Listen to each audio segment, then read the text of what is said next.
à l'aide maximale. Qu'après l'appel de Benoît, le président Laurent Gbagbo est sorti vainqueur d'Alassane Ouattara. Nous avons entendu les décisions de la Cour constitutionnelle. Eh bien, on constate que le président Laurent Gbagbo est vainqueur d'Alassane Ouattara. Le président Laurent Gbagbo avait lancé un défi à Alassane Ouattara. Il a dit: tu as bénéficié de mon soutien pour avoir un mandat de manière exceptionnelle. Tu as eu ce mandat.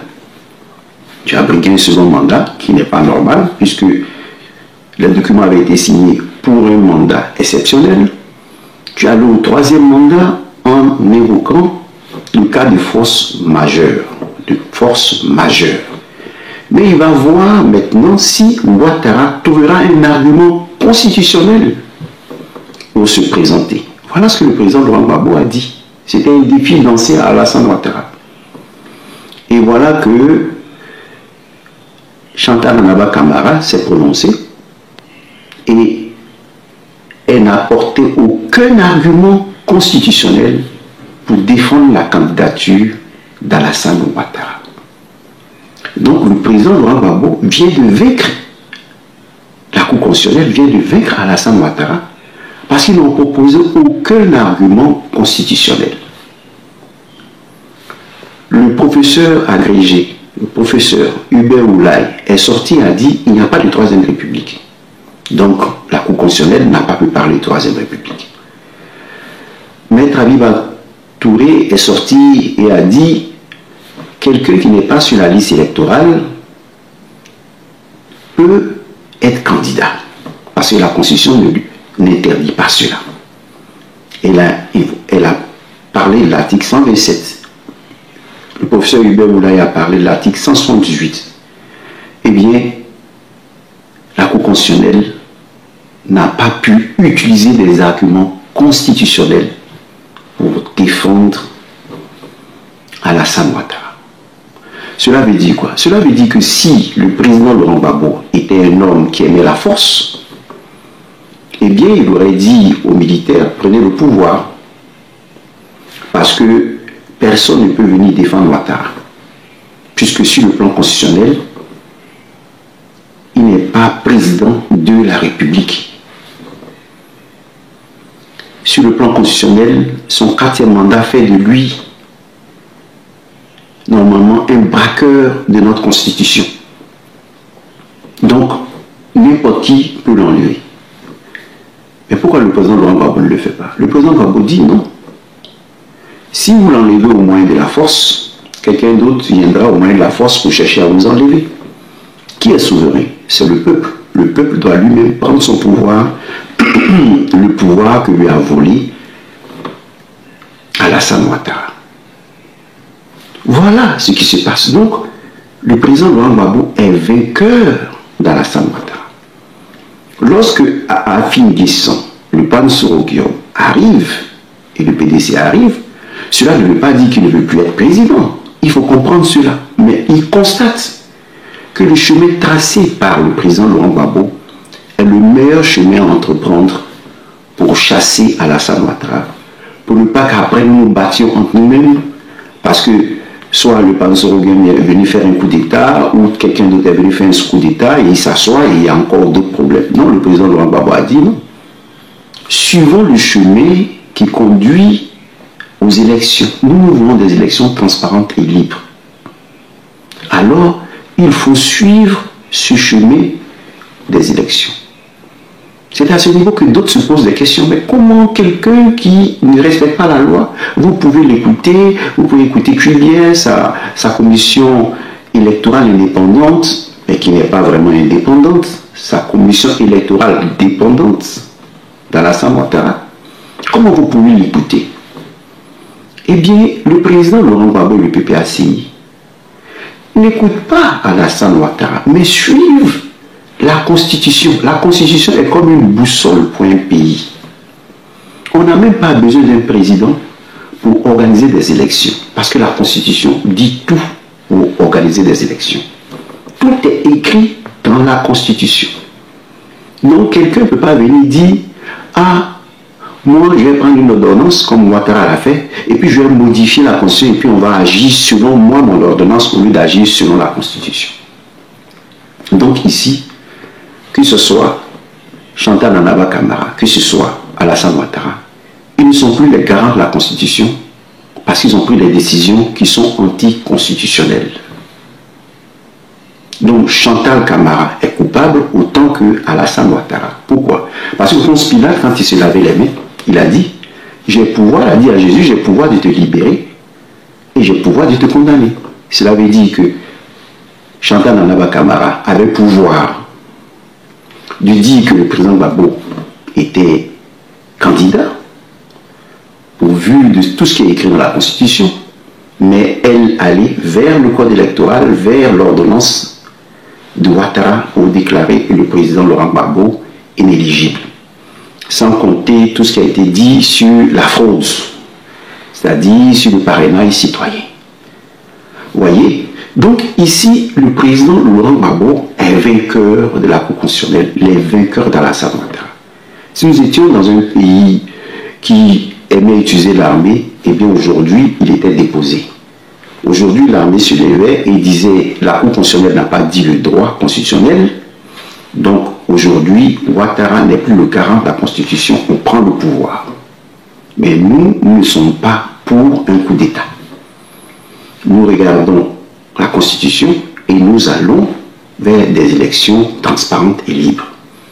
Donc ici, je voudrais surtout dire aux mauvaises langues que si Afin Guessan, le PAN Soroguion, le PDCI sont liés aujourd'hui, ce n'est pas parce que le président Laurent Gbagbo s'est entendu avec eux, il s'est entendu avec le PAN Soroguion pour faire la guerre contre les Ivoiriens, il s'est entendu avec AFI pour faire un jeu et puis revenir, il s'est entendu avec le PDCI, non. Ce n'est pas cela. Lorsque le troisième mandat a été combattu par le président Bédié, le président Laurent Gbagbo a dit qu'il ne pouvait pas se taire. Parce que s'il se taisait, il était complice de cette décision anticonstitutionnelle d'Alassane Ouattara. Et qu'est-ce qu'il a fait, excusez-moi? Il a appelé TV5 et il a parlé aux Ivoiriens à TV5 pour dire « Je ne suis pas d'accord avec le troisième mandat ». Je le dis parce que certains disent « Oui, le président Laurent Gbagbo n'a pas soutenu le président Bédié, voilà pourquoi ça a échoué ». Non. Le président Laurent Gbagbo a soutenu le président Bédié. Il venait à peine de sortir de prison. Il a appelé TV5 et il a parlé pour la première fois pour soutenir son doyen, son grand frère. Alors ici, ne vous dites pas que parce que Afin Guessan est venu le voir, alors tout est résolu, il n'y a plus de problème avec eux, Afin Guessan s'est rapproché du PPACI, il a dit PPACI, non. Ce qui s'est passé en 2020, c'est ce que nous constatons aujourd'hui.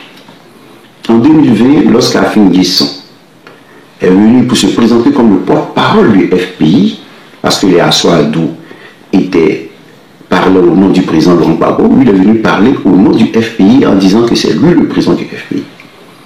C'est dans ce moment qu'il a pris le parti, le FPI avec lui, et après, lorsque le président Laurent Gbagbo est venu, il a parlé de l'enveloppe vide. Donc il faut comprendre que ce que nous vivons aujourd'hui n'est pas différent de ce que nous avons vécu en 2020. Parce que Afin Guessan se rapproche aujourd'hui du président Laurent Gbagbo, parce qu'en 2020, il avait dit que quelqu'un serait venu pour assurer la transition et c'est Tidjane Thiam. Donc, il a une alliance avec Tidjane Thiam.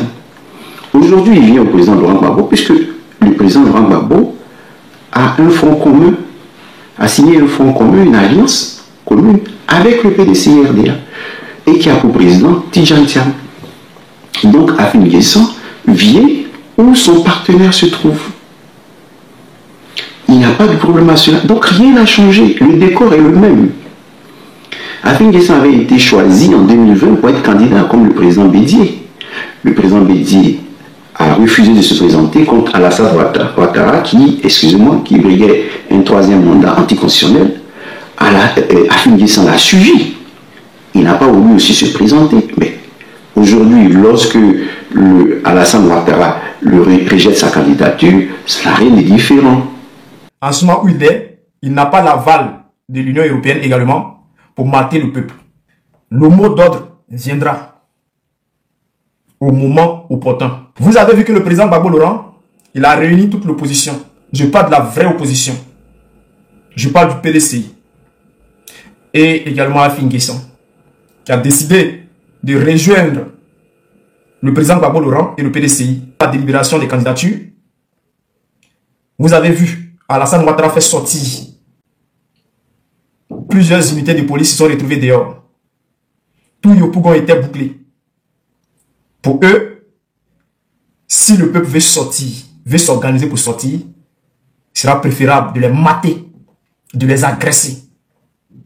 Vous savez ce qui fait ça? C'est la peur.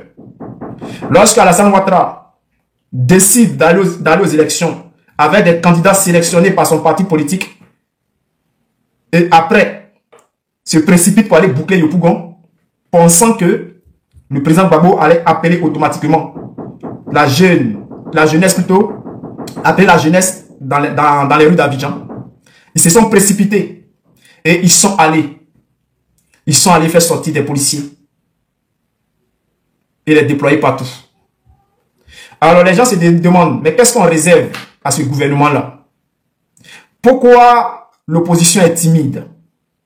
Pourquoi personne ne fait rien? Je vais vous expliquer. Je vais vous expliquer. Je vais vous expliquer. Ne vous inquiétez pas. Alassane Ouattara ne fera pas de 4e mandat. Le président Gbagbo a dit ceci. Si la France et Alassane Ouattara ont pris le pouvoir pour maintenir Alassane Ouattara au pouvoir, si c'est pour cela, si lui, il doit déjà pour empêcher ça, ce 4e mandat, il fera ce qu'il faut faire. Et si c'est pour cela, ils n'ont qu'à encore lancer des missiles sur sa résidence et qu'il est prêt, il les attend et qu'il va se battre. Vous avez bien compris. Donc, quand je vois des gens qui se lèvent, qui se moquent parce que la candidature du président Gbagbo Laurent n'a pas été validée par Nanaba Kamara Chantal. Depuis 2011, à la prise du pouvoir d'Alassane Ouattara, elle a été née à plusieurs postes par Alassane Ouattara. Jusqu'à ce qu'il décide de la positionner à la tête du Conseil constitutionnel. C'est-à-dire cela a été programmé. Cela a été programmé depuis 2011. Alors, chers frères, elle s'en fout des Ivoiriens. Parce qu'elle a un village en Guinée. Elle sait que si ça se gâte, elle pourra retrouver son pays d'origine et y vivre tranquillement avec sa famille sans problème. Ceux qui disent que qu'est-ce qui va se passer? Oui, le président Gbagbo, la candidature n'a pas été validée. Qu'est-ce que vous allez faire? Et qu'il est président et que rien ne va se passer encore. Parce que l'heure est grave. On se dit à la prochaine. Bye.